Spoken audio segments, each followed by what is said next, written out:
Yo, what is up, everyone? Welcome back to this brand new episode of Hockeytown Rundown. You're here with me, your beautiful host, once again, Zach, Carlo less, but we have our beautiful guest, Michael Devellano. What's going on, Michael? How are we today? They're good. It's a little wild in the last 24 hours on Twitter. On Twitter, in the NHL world, in Detroit Red Wings sphere.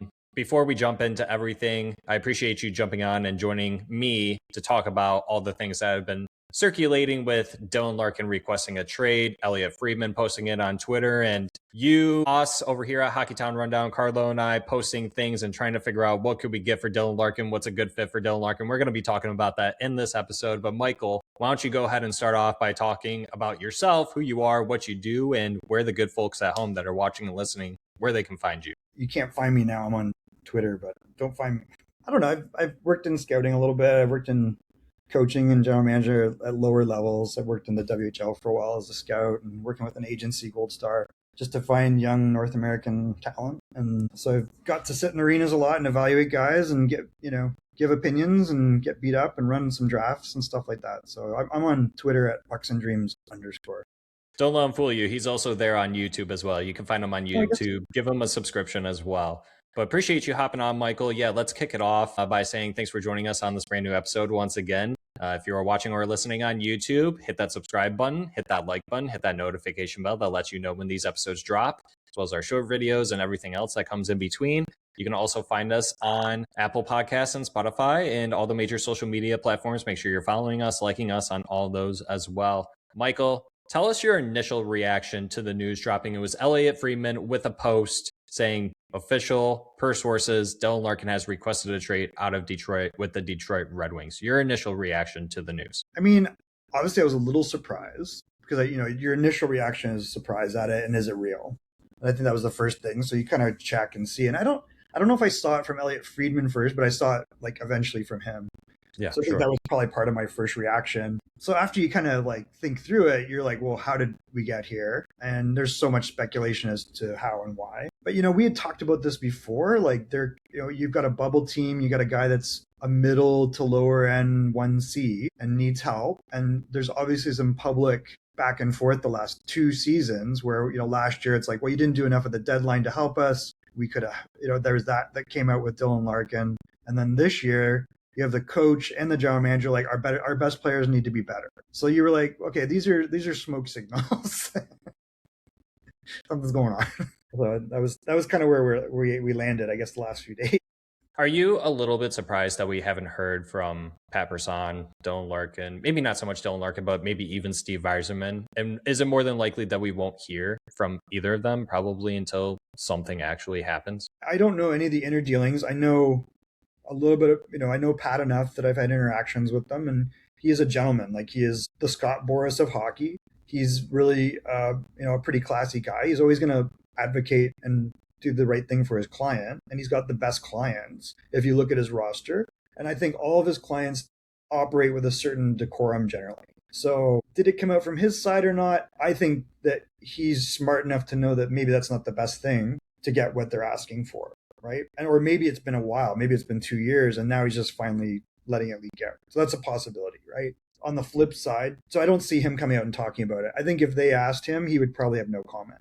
That'd be my guess, or minimal comment. And he probably instructed Dylan the same because I think they want to give Steve opportunity to deal with this. On the flip side, Yzerman and McClellan are trying to build a team and they're serious. You can see maybe you don't like their approach, but that's how they came out with it. They said, look, we were in this position, we fell out, and our better players got to be better. And it was, I don't know. Was it purposeful? Was it just what it was, which is, hey, our guys got to be better?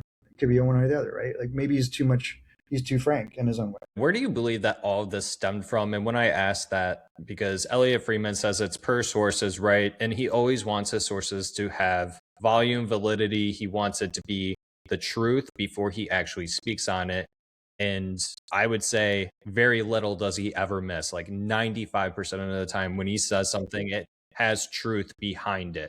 Does it actually happen? We don't know. That's part of the other 5%, right? But the rumor is out there, right? But where does this stem from? Do you think that this came out of the Red Wings organization, maybe somewhere else from another organization where Steve already had talks? Also, do you think that this is more on Larkin and co. or Steve Yzerman and co. thinking maybe Steve attempted to already look at potentially trading Larkin. I think that's the great mystery right now. It's kind of like what I said. Like I don't know if this is something Pat would do and Dylan. Seems unlikely to me, but maybe, right? Maybe they've been trying to do this for 2 years and it's just come to a boiling point. Mm-hmm. And it's like trying to push someone, but that doesn't help you either. So, it just doesn't seem like a Steve Yzerman style, does it? I mean, I think they like to try to keep stuff close to their vest, so it does suggest maybe it's a third party. Who knows, But Elliotte Friedman's not going to just take it from nobody. Correct. It seemed very matter of fact, let's get this done, right? So I don't know. It's weird. It totally could be the agent. I have no idea. Yeah. Do you blame Dylan Larkin if, in fact, he really does want out? And it seems like that is the truth behind this. And no one has spoken up about it. And good chance that we don't hear anything until, once again, something actually transpires. But do you actually put blame onto anyone? Because this isn't a good situation for the organization or really the fan base. The fan base is not happy. Though. I think we've talked about this where you're like, it would take a gutsy person if your captain's happy, leading the room, on the brink of success, perceives you not as doing the right thing. It would be, if that was perfect, then you're worried about and you're trying to add pieces. If you're thinking, this guy's 30, everything's perfect and I need to move him, and he's got a no movement clause and he doesn't want to leave, that's tougher, right?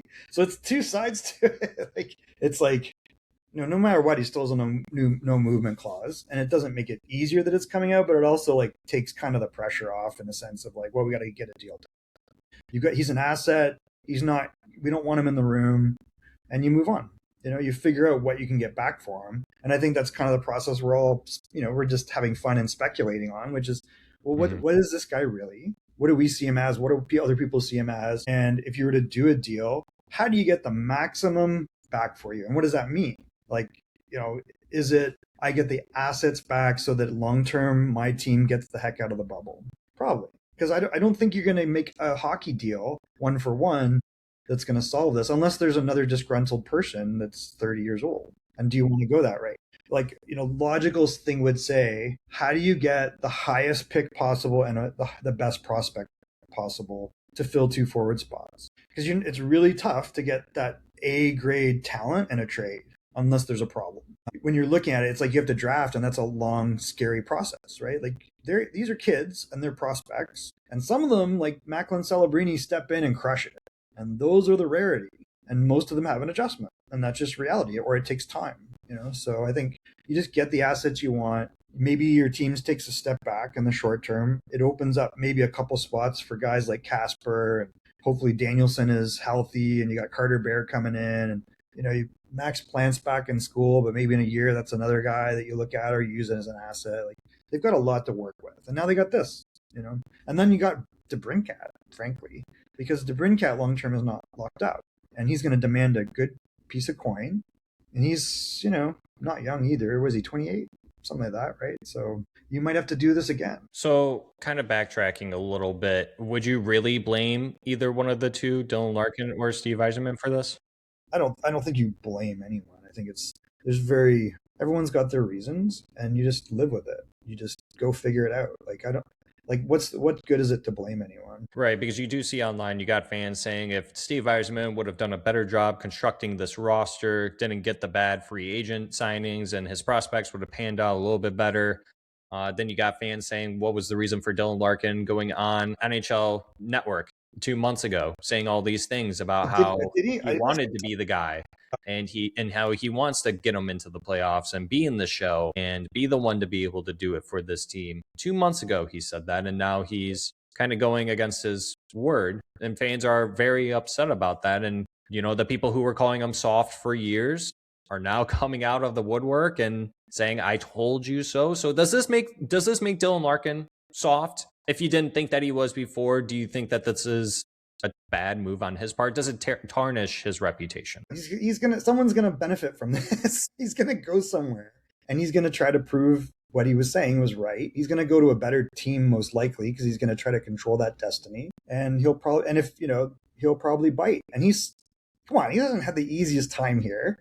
This is not an ideal superstar type guy. He was 15th overall. He's really panned out. And if you look at it, like he was the best pick of the prior regime by far. So well, I shouldn't say there's two eras there, but the second part after the last cups, like definitely the best pick of that whole era, and he made the NHL at 19. He was like a 15th pick or something. So Yep. I just think you don't worry about it. When he was picked captain, I think all of us were kind of like, I guess, And then last year, if you recall, I can't remember what the circumstance was, and they had that press conference, and you go, Moritz Seider is the captain. Like you listen to the words coming out of his mouth, you go, that's the leadership that we expect and want. And the other guy kind of looks like he's gonna cry sometimes, which is okay, but he's, it's just how his demeanor is, and maybe that's part of it. I don't know. I don't think he's a bad guy. I think he'll go somewhere and he'll not be the guy, and it'll work out great. Like he would be a phenomenal 2C if he goes to Minnesota. Like look how much Minnesota accomplished without a 1C. Mm-hmm. Like okay, Eriksson Ek is what he is. He's an ideal number 2.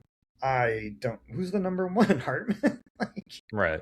Okay, so if I don't necessarily think they have any assets left in the kitty after the Quinn Hughes deal, but they're in win now mode. There's relationships there between Guerin and Quinn Hughes. All right, however you do it, you stick Dylan Larkin in there. How good is that team? Does that team legitimately have a chance at the cup? Right. Maybe. Yeah, and we'll touch on that here in a second. I kind of want to stick with. He'll be an impact player. Yeah, I agree with you. I want to stick with kind of like a Steve Yzerman, Dylan Larkin dynamic here. Do you believe that Steve Yzerman was projecting onto Dylan Larkin, and what Steve Yzerman, when he was the captain and a player back in his day with the Detroit Red Wings, the type of relationship people have been talking about, that he was really close with the Elliottes, with the family. Mm-hmm. And then even the general manager, the whole front office, he was very close in relationship with them. And it took him 13 seasons, I believe, somewhere around there to finally win a Stanley Cup. Do you believe Steve was projecting, his playing career onto Dylan Larkin when you kind of said it before we started recording? And I agree with you. Dylan Larkin isn't a franchise player. He's not necessarily a star player. I think he's a very good player. Can he play the 1C? Absolutely. He's good at it, but he's not the elite guy.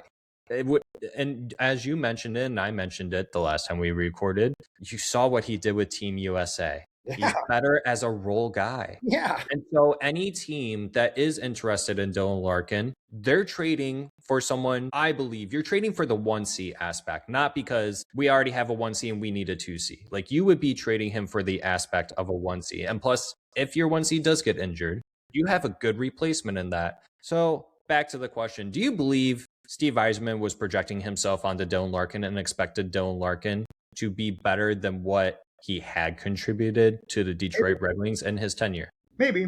I mean, I think it's really tough to, at times he is a guy in a game who will elevate his game.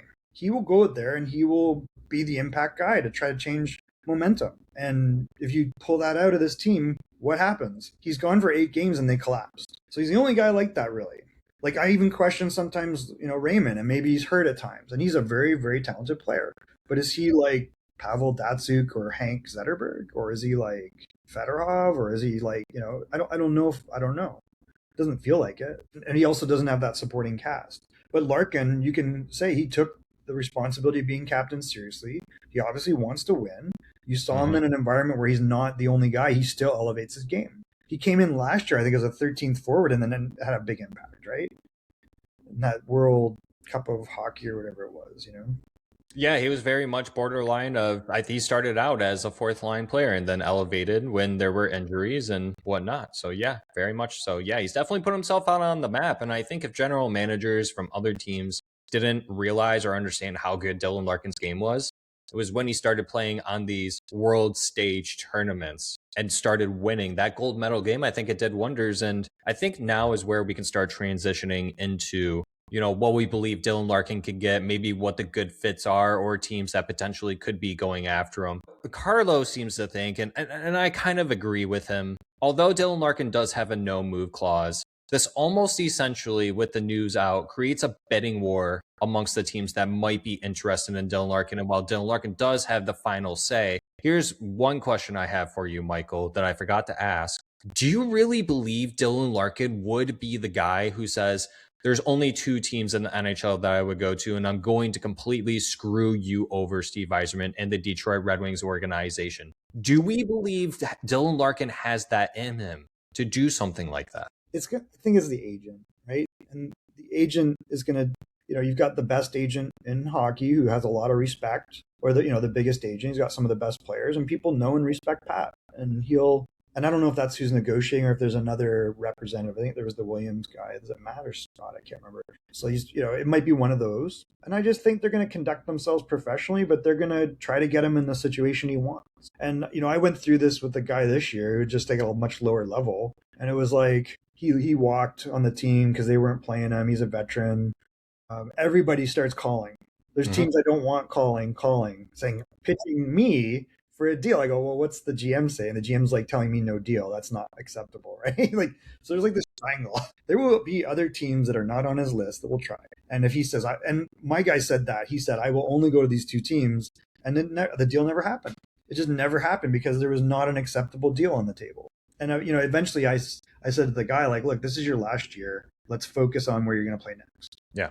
And sometimes you come to that point where you're just at an impasse, and it went on for a while, but this is a much higher level, obviously, but it's the same dynamic. I mean, they're going to try to figure it out. The interesting example from history for Steve Yzerman is, 2 is one is the Marty St. Louis deal. Yes. Right. Yes. I'm glad you brought that up. I thought that was really interesting, which, he did pretty good in that deal. Like, he got a guy that was like a captain. He got some other parts that he horse traded into like some pretty good assets, right? And I think we've seen him have similar structured deals, right? So he's thinking probably, what assets do I get? And there was some crazy aspect of this. I think it ended up in being, really, if you boil it down, Ryan Callahan and Anthony Cirelli. Is it Cirelli or Cirella? I always miss it up. Cirelli, you had it. Yep. Yeah, because there was Joe Cirella, but it's a long time ago. So, the original deal was Marty St. Louis said, I am only going to the Rangers, trade me. And what they got was Callahan. They got a first-round pick that ended up being Josh Hosang, and another one that was Anthony Beauvillier, and some other 7th-round pick. But then they had flipped that, right? So they had flipped Hosang to the Islanders, and what came back was basically, I think, a second pick that was Oliver Shillington. So you had Shillington in the mix, and then the other pick, I believe, which was Beauvillier, became Anthony, and then they won a cup. Yeah, so they were able to change it around really quickly. So backtracking a little bit, so the Tampa Bay Lightning, when Martin St. Louis and the Tampa Bay Lightning weren't having such a great season, Steve Yzerman, the general manager, made it right and was able to move Martin St. Louis to a cup contending team, which was the New York Rangers, and they made the cup finals. So that ended up working out very well for both parties, right? And Steve Yzerman now has an opportunity to do that again with Dylan Larkin. That's it. And so if you look at he also got, so really, for one guy that was at the tail end of his career, like, he was probably the same age, I think, as Dylan is. Obviously, led this league in scoring and during a really low scoring era, won a cup, blah, blah, blah. Ends up getting Callahan. He gets Shillington. He gets what ends up being Anthony Cirelli, and he gets Mitchell Stevens, and he wins a cup at some point. Like, he left, but they got them, I think, into the final group, right? And they lost, but then eventually that the core works. So I think you're looking for something similar. You're like, okay, maybe it's not an immediate win. Maybe they get worse in the short term, probably realistic. But he's giving himself multiple kicks at getting assets, and we've seen he's done a pretty good job of bringing in assets in the first and second, and now even the 7th round with Emmett Finney. I think that's what you're looking for. You need a home run somewhere. That's one way to do it, right? Which is you bring in a package and you just play the long game, and you let your young guys that you think are ready, like MBN, Carter Bear, hopefully Nate Danielson's healthy, and you stick in Casper and give him more responsibility. And you go, okay, we're going to live with this. And if we drop, fine, because we get a better pick. And you go back for a year. And that's probably the way it plays out. I think another trade to highlight too in Steve Yzerman's career that I think a lot of people lose in translation that actually really benefited the Tampa Bay Lightning, which at that time, looking back, even someone like myself, I was like, wow, that's pretty interesting that Steve Yzerman would do something like this, was the Jonathan Drouin trade. Yeah. You traded Jonathan Drouin in a 6th round pick, and you got Mikhail Sergachev in a 2nd round pick in 2018 for that. And that worked very well for the Tampa Bay Lightning. At the time, what was Jonathan Drouin? He was the 3rd overall pick. And the first pick was Nathan McKinnon, which was his line mate. And it's not that he's an untalented guy. We saw what happened where he unraveled a few times and is a different personality. I never liked him on the ice because he's one of those guys where he has a lot of talent, but he trusts his talent to the point where everything was a 50-50 play, right? Turnover, turnover, turnover. That's not what a coach is going to love, right? You're not going to trust a guy like that. And I think that hurt him in Tampa because they were trying to do something else, stay on the right side of the puck and make everything a 70-30 or a 90-10 play. That's how you win games. That's how you get the playoffs and have success. You're not fitting with this. They sheltered him enough that that he looked like he was still a high-end prospect, and they made a move for a guy that really is a very underrated 1-2 defenseman in the NHL. Like doing great in Utah, helped them win a cup in Tampa. Well, 2 cups, really, right? So I think that's a great example.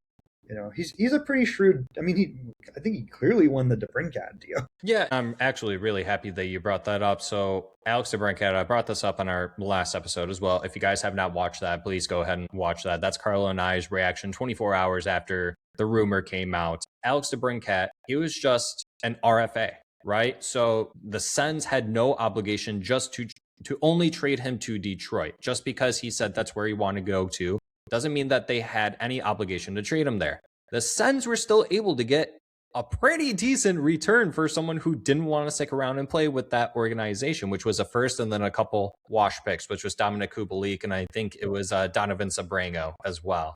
But the Red Wings got a 40-goal scorer out of it eventually, so it was a win for Detroit. That looked good for the Detroit Red Wings and Steve Yzerman, but that's kind of why I have a little hope for the Dylan Larkin trade, if and when it happens, that even if Dylan Larkin only selected 1, 2, or 3 teams that he would absolutely want to be traded for, that these other GMs have the respect to, like, I just don't see it being a Brad Marchand thing where the Boston Bruins only got a second for Brad Marchand. I can't see it ever being like that.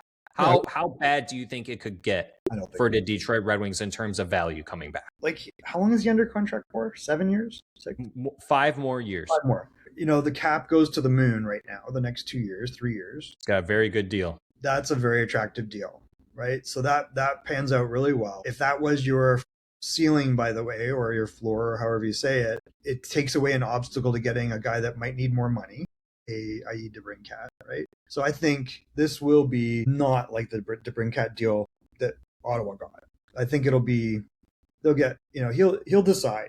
Am I getting a young player and a prospect? Am I getting a package the way I want? Is my team going to get a little worse short term? I'm okay with that, and I'll get other pieces and let my young guys grow. Or I'll sign guys with the empty cap space, right?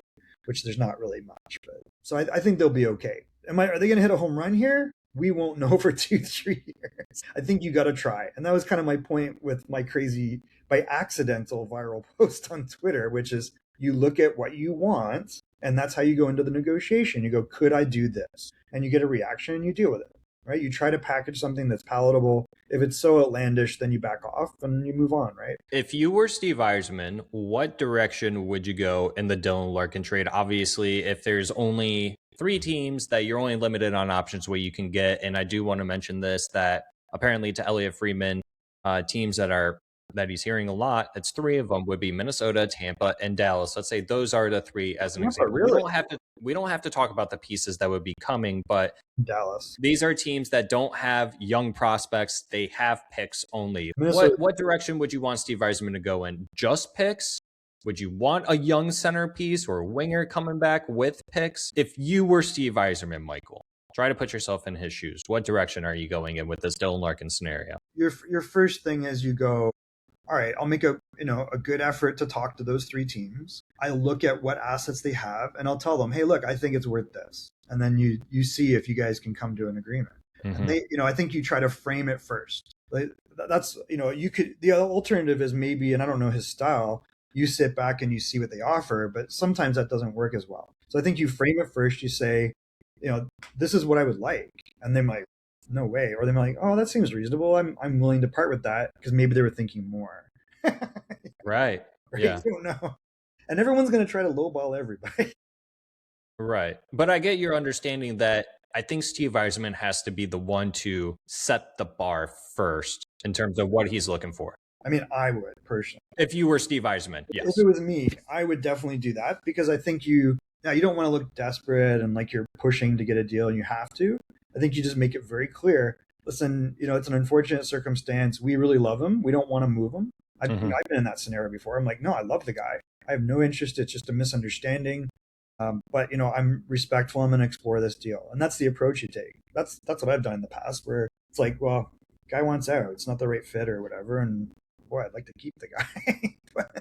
And then I think you just look at what's an acceptable deal to you. So here's the options and here's the alternatives, right? And here's my line where it's not acceptable. And you just try not to box yourself in. And I think you always have the option. I've always tried to keep it where I can just sit. I mean, I'm not going to get better from this deal short term. He can just sit. What do I care? I'll wait till I have the right deal. And I think that's kind of what you got to do. I think fans will be upset and if he's sitting and maybe it hurts Dylan. But I just think you never give in to the pressure that somehow what you're doing is going to hurt your scenario. I think that's just emotion. I think when you're dealing with this type of deal, you just, I'm willing to let him sit. I'm under no pressure. It's not like I'm going to lose him. He's under contract for 5 years. Do we suspend him without pay for not reporting? Like, that's always a possibility. You don't want it to get there, but that's your like extreme fallback.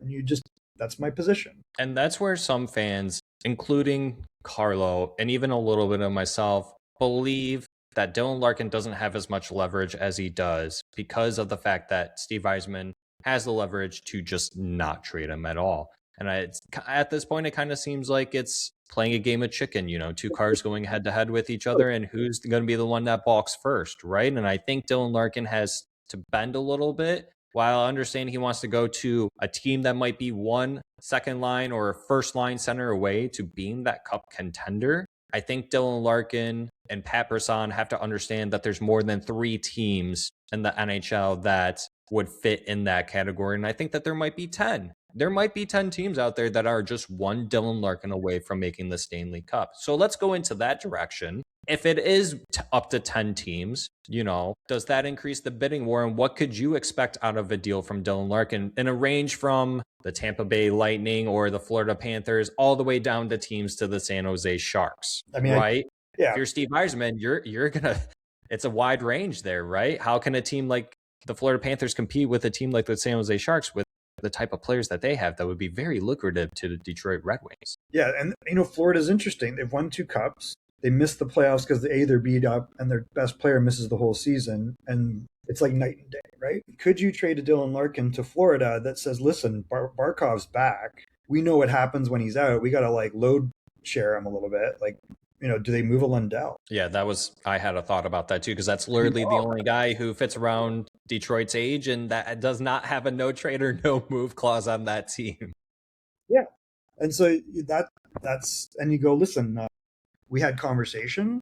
And again, he's an 18, 20 goal scorer. He's never scored 20 goals, but he's still pretty young. He's 2001. So what is that? He's going to be 25. But, he's won 2 cups, right? He's seasoned. He's been around these vets. He's obviously not leading that team the way Dylan Larkin leads his team, but he could be a really valuable player on this, as a 2C. Why not? He's played the 3C, he's played the 2C. He missed 18 games last year, by the way, with the extra load. So that was a little crazy. But could you go to them and say, well, listen, like, we're handing you didn't have a single 30 goal scorer last year in the absence of Barkov. Here's a 30 goal guy.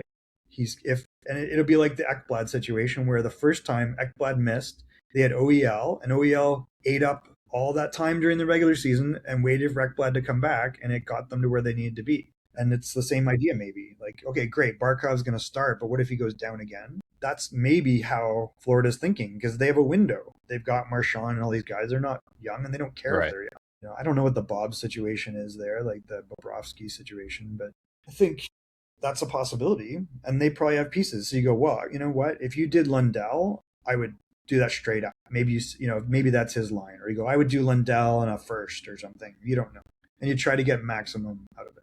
If you can get multiple assets for this guy at this point, great, because he's not a 30 goal scorer, and my guy is, and you're gonna get another cup out of it, guys. 3 cups, that's destiny. That's the dice roll. Yeah, and Tampa's the same, right? Like Tampa's not that far removed from back-to-back cups. The core is still there. We saw them I thought they played amazing last year. They're doing it with Point, who obviously is great, but was hurt. Prior 3 years were great for him. Cirelli's really good, but he's not a number 1. Could you get a Cirelli? I'd be shocked just because of what he means to that team, but maybe that's what you go for. And you say, oh, I'll just have him as my 2C, right?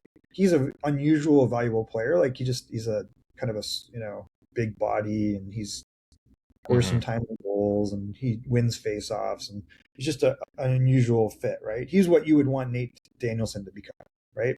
So you go, well, we'll give you Larkin for Cirelli, and they might bite on that because Point and Larkin 1-2. It's definitely an improvement. It's not like Dylan's a poor 200-foot player, and man, like that would, that could really push them over. You got Kucherov, and you got Gensel, and you got that's a team that's been knocked out of the first round for 3 or 4 seasons now, Michael. They've been knocked out of the first round for 3 or 4 seasons now, the Tampa Bay Lightning. It's been very rough for them, so they want to get over the hump. The Atlantic isn't getting easier either, or the East. No, everybody is getting a little closer to each other. So, that's a very realistic destination, and maybe that's the acceptable return for you. Like, think of Tampa, go ahead. And they got a guy named Connor Geekie, and he's like, I don't think Connor Geekie's like a superstar, but he's 6'4", he plays center or wing, and that could be a really valuable long-term piece. And you go, I would like Connor Geekie plus something. And that would be pretty attractive, right? And that would be tough. And it's like, okay, maybe I'm not getting a second or a third overall, but he was an 11th overall pick. He had a phenomenal season in the AHL. He's played like 60 some odd NHL games. He's ready to break out. And that, that could be a really attractive piece where you say, Larkin goes there, you give me Connor Geekie in a first and a third or whatever, a second. That could really work out for everybody. And he would fit with the age group because he's a 2004 birth year. Yeah. And I think both Connor Geekie and Anton Lundell fit the mold of, it's not a Dylan Larkin. You're kind of dropping down in a tier, but you're getting something as a replacement while also gaining assets back, which is a great point for these teams that are in that win now mode. What do you think of this in Tampa? Because there's 2 other players that could be really interesting. You just saw in the Memorial Cup, Sam O'Reilly, who was traded to Tampa for Isaac Howard. Very good 200-foot player. He's got some offensive acumen. He's been in the Memorial Cup 3 times in a row, 2 times with London, and then just 1 with Kitchener. And that's another asset that you could talk about. And then the other guy, which is a former Everett Silvertip, is Gage Gonzalez. And so there's like 3 pieces there that you could say to them, we want 2 of these 3, and you got a deal.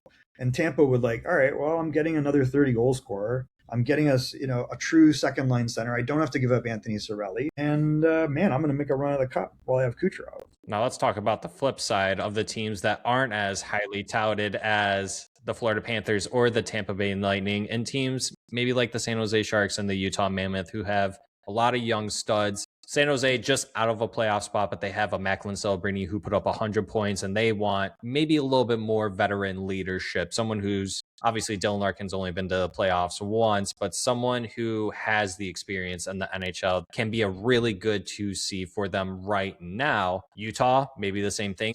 I think Dylan Larkin could be a good fit there, but it's on the flip side of the coin versus what you could get from a Tampa Bay and a Florida, right? Where you're getting an asset back that is ready now, that is just a few years younger than Dylan Larkin, and maybe you get an extra piece or 2 on top of that. Whereas you look at teams like San Jose, and Michael, you can talk about your post if you want, where from both of these teams, you can get a really young, promising player that was a high pick in recent drafts. So which route would you rather go? But talk about, how San Jose, if San Jose and the Utah Mammoth could potentially be in play here too. And what the Detroit Red Wings can get out of these teams, because it's almost like the complete opposite of what the Florida Panthers and Tampa Bay could offer. So I think, San Jose has some really highly, they got a really, really good prospect in Michael Misa. You don't exactly know what he's going to be, but for him to step in at 18, pretty impressive. A little bit of a banged up year for him. 0.47 points per game. So that's pretty damn good as a rookie. And that's why it wasn't that I was saying this is 100% value. It's like, how would you do a deal? And I think that there's a lot of really valid, although caustic comments in that crazy post that I accidentally went viral. That was not the intent. It was like, we're doing what we're doing here, which is we're looking at what assets there are, and you go, this is what I want. And how would I put together a deal? And what's a fallback, right? And that one went crazy. And obviously you would like a Misa. Eklund is not a terrible piece, but he's a 17 goal scorer. Right? Like that's what he is. He's a 23-year-old. He's had 4, 17 or 18 goal seasons. Very consistent, good piece. But he's, you'd have to maybe throw in something else. If you got him back and something else, you're probably pretty happy, right? But you go for the home run there because they've got an asset they might move if and that might be a smokescreen, right? If you go, wow, I would really like Ivor Stenberg in the Red Wings uniform. And you go, how do I make this happen? And that's what you try, right? On the flip side, there's other layers there to San Jose. Like there's Joshua Ravensburger. I don't know if they need another goalie prospect, but he's really good. You could say, well, I like him better than where Kosa's at, and I could flip that. Like you could definitely, with San Jose, just because they have so many assets and where they're at, do something. Are they ready for that? It's a good question. They, I thought, performed better than I would have expected. Macklin in general, his ascent is crazy, but he had 117 points. The next next player at 59. Yeah, huge gap. A huge drop off, and you stick in a guy like Larkin, who, yes, he's 30, but that's just like a number in this case. He's not slow. Right, correct. He doesn't have playoff miles on him, which could be to the benefit, in that sense. Like that ages you for the playoffs. Look at Florida and look at Edmonton. You have crazy runs like that, or Tampa for that matter. They went through that. And it takes a long time for guys to recover from that wear and tear. It's like a second season back to back, plus, international stuff. So anyways, I think you go, yeah, that is maybe a piece. They go, yeah, we would like to bring this guy in. We want to keep building on the culture of winning. We have Smith. Misa, we really believe in, but maybe we accelerate it. Or they just sit on it and they don't do it. That's just the other reality. It's like you ask and then you see what happens. And maybe they do turn around and they offer you an Eklund. And you're like, oh, I'll give you Eklund and something else. So I think you just make a list of the assets and see if it makes sense. And does he want to go there is a question. I think Tyler Toffoli went through that. Like when I talked to his dad and he was like, oh, he's going to not a very good team. I'm like, I think they'll be okay. And it worked out well for Tyler. And that could be the same thing. Like Tyler's still there. So now you had a second veteran 30 goal scorer, even though Tyler dropped to 19 last year. And then, suddenly the top six is looking pretty robust. And what you were trying to contend for in the bubble, you get over the bubble maybe, right? They still have issues on D, which is why maybe they say, well, maybe we would move Misa. That's what you want, but we would need something back. We can't just get Larkin. Or we go, no, it's straight up. Like he's going to become Larkin. You don't know what the conversation's like. Like obviously they're hoping their guy becomes a superstar. What route do you believe that Steve Yzerman would rather go with in this particular scenario? Would he prefer a Michael Misa and maybe have to add a little bit more, or maybe you could do it one for one somehow? Obviously, don't kill us in the comments for this because I don't know. We probably don't know. But if it were you, Michael, would you rather do that, or would you rather go for Anton Lundell and get let's say a 2028 first round pick? I don't know if Florida actually has that, but it would be anywhere from pick 26 to 32. So would you rather have that or Misa? No, I think you're banking that Misa becomes a 2C or a 1C, and you don't 100% know. He had very good production as an 18-year-old. He's had a stellar OHL career. And if you've got scouts that have followed him all the way, and if you believe in that, you go, look, I'm going to get worse from this deal in the short term.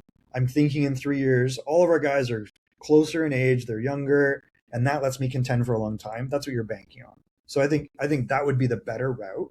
That's a prime asset. He's still a very, very good prospect. He has not diminished despite his first year. He did very well. So I think that's the route you try, or you try for the second, right? And maybe neither is acceptable, as you saw in the crazy comments of that post that went nutty. And it was like, well, this is the point. Like, this is how you have negotiation and you find out, right? But if you lowball yourself, you're in trouble. Utah is interesting because I really love Logan Cooley. He missed a significant amount of time last year, which I think kind of hurt them a little bit, obviously. Like when you lose a talent like that, he had 24 goals in 54 games. Like that's crazy. That's a 37 or 38 goal pace problem. Really good. Right. That's, he's a very talented young player and he's not big, but either is Clayton Keller, and Keller's the guy there. Like if you look at Keller's production, he has gone, back-to-back 90 and then 88-point season. They've turned around in a big way. Part of that is Sergachev, right? This piece again. They made the deal with Buffalo to get JJ Peterka. That is a piece you could talk about. It's crazy to me, and maybe it's just like ignorance of how good Nick Schmaltz is. He's the same age, I think, as Larkin. They're both 96 birth years. Mm-hmm. A pretty comparable piece. I don't think you want to swap them because then you're just in the same bubble mess. I think you're going to go low and try to get something that has, but you're willing to roll the dice and see, like, can I get more of this in 3 years than now? So I don't think you would want to swap those guys. So it would be interesting to see what they would do in that scenario. So who's attractive is Peterka's interesting. You're not going to get a Dylan Guenther. You're not going to get. I can't see them getting a Logan Cooley. So then you got to kind of look at.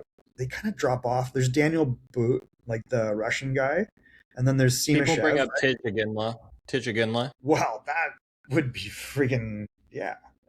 You go, give me Tej and I'll give you Dylan. I mean, that could really work.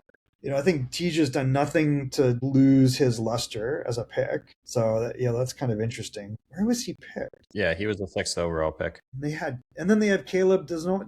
I can never say his name right. Denoy. Yeah, Denoy. Yeah. So you might say, oh, I like him. Like flip him to me. That was a 4th overall, and see if they bite. And I think he'll be good. There's risk there, but he's a good prospect.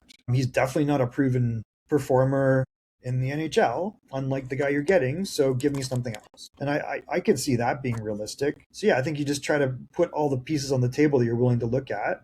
You go, well, I would like a Seamushev and I would like Denoye, and I'm happy. I would like a Tej straight up.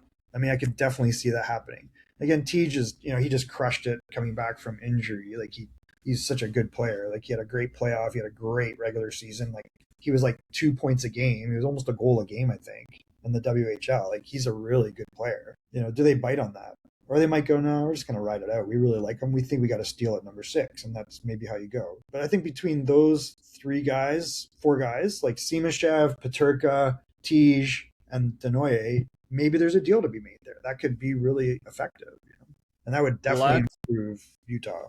I think the big team in the room that everyone keeps on labeling Dylan Larkin to is Bill Guerin and the Minnesota Wild, where it's basically Team USA over there. Yeah. Do you believe that is the team that is most likely to land Dylan Larkin? It would have to be a creative deal. They've dealt a lot of assets to get Quinn. Quinn's not tied up. It says he's willing to get tied up. Maybe that's the piece that seals it. Don't love their center ice position. Like you love Eriksson X as a 2C. You're not going to take a Ryan Hartman back. So then you're going to what else you got? The only guy that comes to name is Yurov. Mm-hmm. You go, well, because they already moved Bouillon. I'm trying to think if they have any other young D, but they that's kind of what they've got, right? So you'd have to have Yurov, I think, in the deal. Do you get a goalie back? Like you've got a really good goalie, but they have Wallstead, which I would be shocked if they move Wallstead. We just saw Wallstead take the net in the playoffs. Like, why would you do that? He's starting his journey. I'd be shocked if that happened, right? They already moved Marco Rossi, so that's like another young guy that you would have liked. I don't think you're going to be interested in a Bobby Brink. Gustafsson is 30? How old is Gustafsson? 28, 29. He'll be 20. He's 28. So you go, okay, well, he's a valuable asset. Do I run with him and Gibson? You could do that, and then you flip one of them to get more assets. Like, so that could be, okay, I'm just going to take value back. It's not necessarily what I need, but it's value, and it creates a good problem for me to move other things. And that he might take that approach. If he's really trying to arm, which, nobody wants to arm their competitors. Like, you don't want to, so depending, I don't know why you would bend over backwards to do any of this, unless you go, man, I really believe in Yurov. I think Yurov is a future 30 goal scorer like Dylan Larkin, and maybe it's sooner than later. Give me Yurov, I'll give you Larkin, and give me some other piece. And that might work. Maybe that works, But they're covered a little bare on prospects otherwise. Who do you believe is the biggest sleeper team to try and acquire Dylan Larkin? A couple of teams that come to mind just to help out, maybe the Boston Bruins, and I think about the Los Angeles Kings. Well, that's another one. So the Kings have an obvious hole with Kopitar retiring. Byfield is a good 2C, right? He's a 24 goal guy. He's big. He's ironed out some of the awkwardness in his game. He's a real good player. Will he be able to step up to number 1? We'll find out. They got the Panarin deal, which was, they gave up what you would want, which is Liam Greentree. Like, Liam Greentree is a gamer, man. Like, if you like Porter Martone, why wouldn't you like Liam Greentree? Carlo and I were big fans of him during his draft year. Yeah, he doesn't have this. Maybe, Porter's got more speed. Like, Porter's got a little bit higher end speed and skill, and he's a heavy player and he can score, but he's not, right? So you go, okay, well, what's left? I mean, their cupboard's a little bit bare, so it's a little trickier. Let's think about this. What could you do with LA? And does he want to go to LA? Like, is LA a contender? I mean, they've got Fiala, they got Kempe, they've got Byfield. Laferriere has been really good.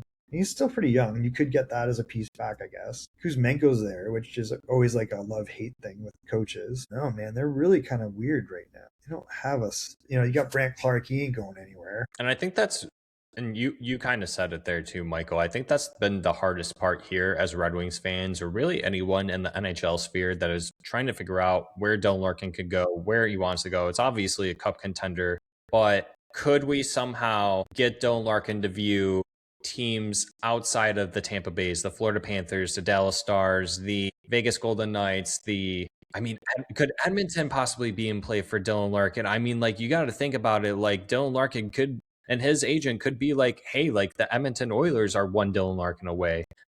Could see maybe the LA Kings as one Dylan Larkin away. But I think that's the hardest part, is that where does Dylan Larkin want to live, him and his family? I think that's a key piece that not too many people really are talking about. Not so much as what team he plays for, but where he also lives for the next 5 years, maybe plus. Yeah. I mean, I really like the Tampa possibilities. Boston, I'm trying to think of, like, Pasternak is next level, right? Like, when Pasternak can turn Morgan Geekie into a 39 goal scorer. Actually, that was what one of the comments was. Oh, are you going to trade Geekie, a 39 goal scorer, for McKenna? I go, I hope Toronto does. And who knows? He's shown he can stand on that dot and finish off what he's set up from. They've got a bunch of centermen that probably I don't want any of them. I mean, you're going to get, you're going to get them offering a Geekie. Actually, maybe, you never know. You got Zaka, which, I think is another guy he scored 30 goals. Does he score 30 goals anywhere else? Lindholm is what he is. Like, he's like Anton Lundell, only old. Don't want Casey Middlestad at all. Fraser Minton is interesting. Fraser Minton that's looking like a steal by Boston in the Carlo trade. They have that Marat Kuznetsov, and he was pretty good. Mason Lowry is really interesting. That is actually very interesting. So you could go to a Boston and try to piece together. Well, they got James Higgins, which I don't necessarily want, but it's not like he's a bad prospect. I just, there was a lot of nonsensical hype about what he is and what he isn't. So there's stuff there. Like, you might say, look, we just want Fraser Minton for Larkin and some other piece. Is that James Higgins, who was a 7th overall? Like, they're gonna go, come on. We have so many centers, we don't need them. Take Zaka and something, or take Lindholm and take something. So you see what that is, but that's what you put on the table. I think those are the guys you want. And you figure out, like, can I do a deal straight up Larkin for one of those pieces? Like, if you get a Fraser Minton back, he looks like he played with Canada even at the Worlds. Like, he's a big body. He's got skill. He's got some, he's got some jam. Like, he's a really interesting player. And then a pick or another piece back, like, you're pretty happy with that maybe. And he fits in the age group. Like, if you got Mason Lowry and him, you might be really happy with that. Like, you've got a guy that's a defenseman. Is he like 6'5"? Yeah, he's 6'5". He had 26 points this year. He had 33 points last year. I mean, he's got some offensive tools, and he's big. And he was a 2nd-round pick. So you go, wow, maybe there's a deal there.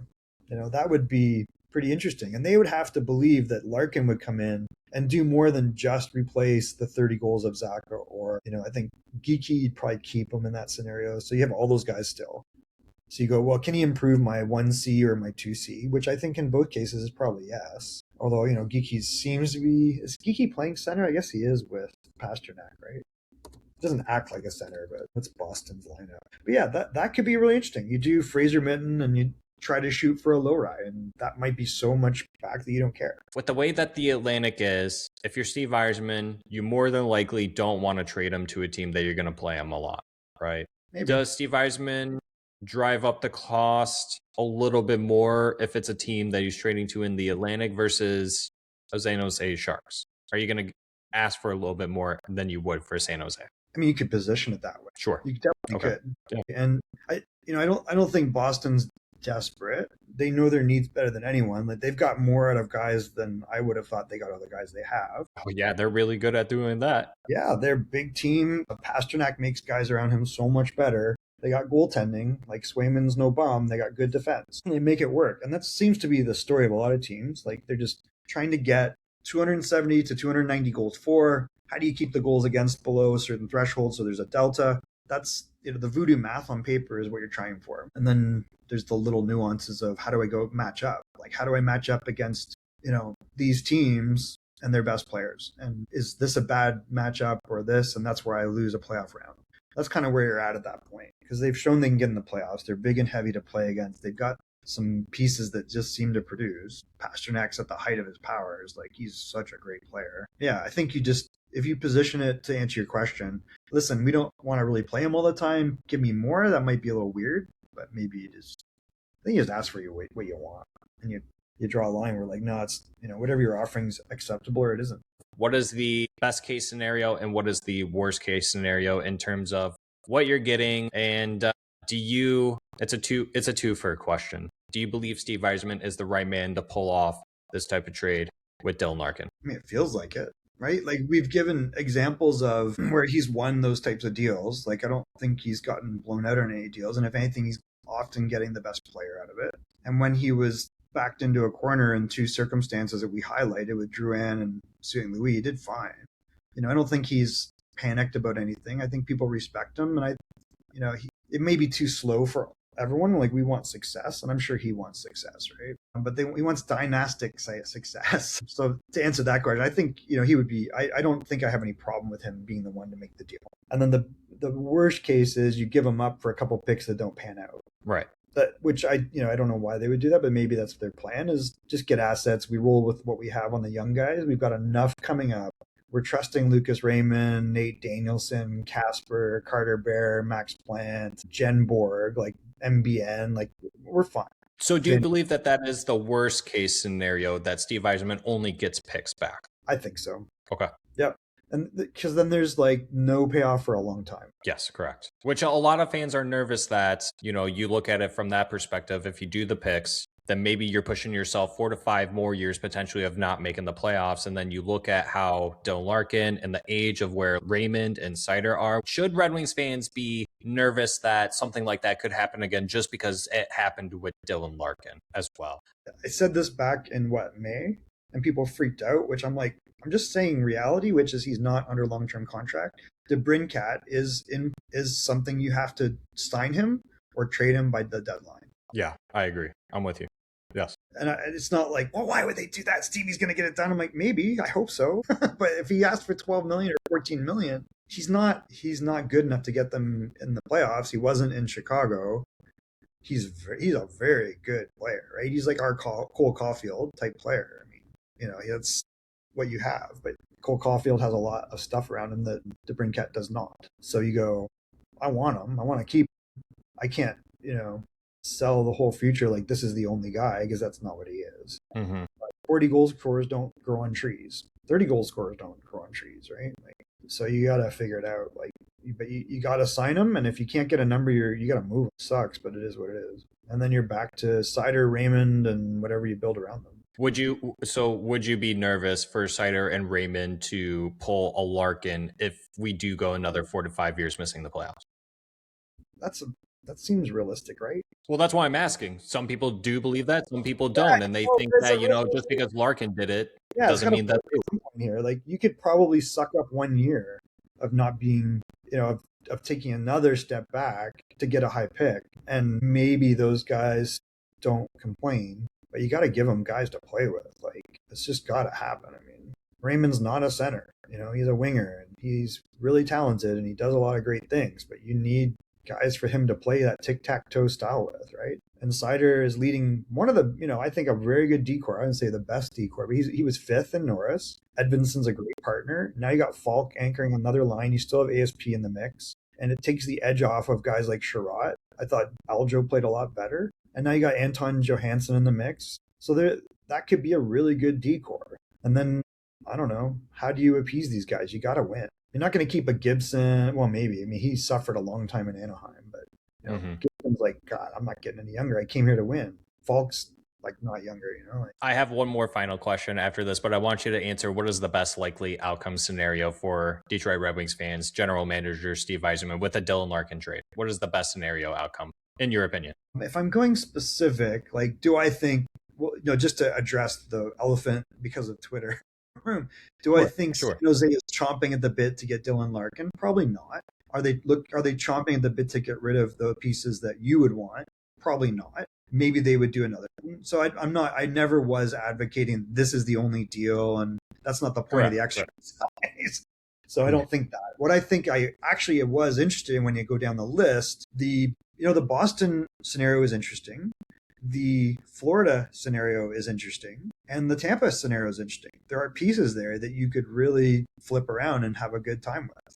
Like, it could really work out. Real-time success right away. I mean, you're probably going to get a little worse in any of those scenarios, but then other guys are going to step up. And I think in a year, you're fine with it. Because long-term is what you're trying for. You're trying to make sure there are no holes in your top 9. And that collectively, you can compete with anyone. Like, a lot of these teams are platooning 270 to 300 goals. And that's what you need. You need 270 to 300 goals for, and you need like 220 to 240 against. You need under 3 goals a game against. And you can platoon your way there. You now have the D that has no excuses. You got the goaltending has no excuses. And you got a lot of young talent along with, some vets. Like, you should be able to piece it together. So your third line's got 45 goals, your second line's got 70, your top line's got 90. And that's what you need. Do you believe Dylan Larkin was a locker room issue for this team? I don't know. I can't see that. I mean, that's, is it a style thing? Is he like turning guys against each other? I don't know. I don't think so. I would like to think no. It might just be more about performance. I like to think no. I like to think, though, that he did whatever he thought was best to lead them. He would step up in big games, and he pushed guys around him or maybe he's quiet. I don't know. It seems like he would speak up. Some people say he's a little whiny. I don't know the answer to that, if that's true. Maybe it's just a facial thing. But what I do think is that there's a leader in that room, which is Seider. I believe that when we had that one press conference, ever since then, I'm like, man, that's the captain. Yeah, you're not the only one to say that. Carlos said that the last time we recorded, and plenty of people online are already putting the C on that jersey for Moritz Seider. What do you think? Let's say Steve Yzerman pulls the trigger. He's able to get someone who can play the 1C, but truly isn't a 1C. You get a first-round pick back, maybe another second-round pick back, and somehow you make another trade, someone who can play in your top 6 left wing. So you have new player, new center, Lucas Raymond. You're somehow able to keep Alex DeBrincat, get him to sign long-term. Your second line center, whoever it is, your top 6 is looking a little bit better. If they make everything go the way that they wanted to and stay competitive, do you believe that there is an opportunity, an actual path for this team? If they made another deal that we didn't talk about, which is Anaheim, maybe. So the one, I just thinking about it, Anaheim has 2 pieces you would want, one of them being Mason McTavish and then one of Zell or Minty. And I don't know anything about this. I'm just saying on paper, that's the quality and the type of players that you would want.